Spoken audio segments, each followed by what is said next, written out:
According to ESPN's Adam Schefter, Chicago Bears are releasing defensive end Al-Quadin Muhammad after a disappointing season.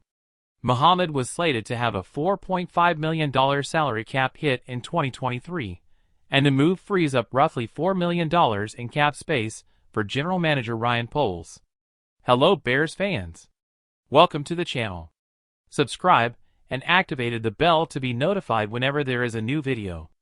When looking at the Bears roster, there aren't a lot of expensive contracts on the books. Safety Eddie Jackson has the biggest cap hit at $17.09 million, but he doesn't feel like someone who could be on the chopping block. Chicago is in an excellent place in terms of cap space, where they're expected to have roughly $102 million in cap space after Muhammad's release, according to Spotrac. That's the most in the NFL, by a wide margin. Still, Poles could free up some additional cap space for what's shaping up to be an intriguing free agency. Here's a look at three veterans who could follow in Muhammad's footsteps. Cody Whitehair has the second largest cap hit on the team at $14.1 million.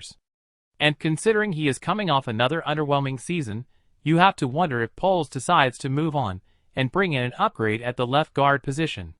No one's guaranteed a starting job along the offensive line at this point, and the expectation is Poles will look to free agency and the NFL draft for upgrades both at the tackle positions and along the interior.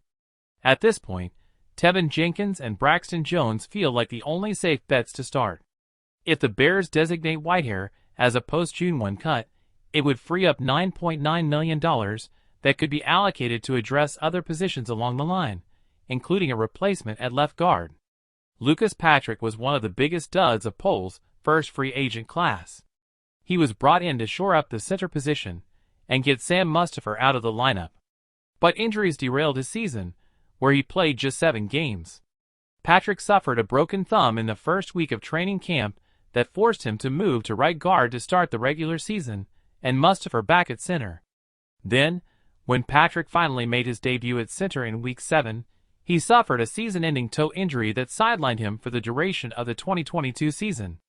The Bears could save $3.9 million to allocate to other positions of need. But it also wouldn't be a surprise for Patrick to get a chance to battle for the starting center job heading into 2023. And if he doesn't win, Patrick would be a solid reserve. Justin Jones is the only player worth retaining on arguably the league's worst defensive line. While he was brought in as the backup plan when the Larry Ogunjobi signing fell through, Jones brought consistency as the 3 technique. Jones led the Bears in tackles for loss and was second in QB hits.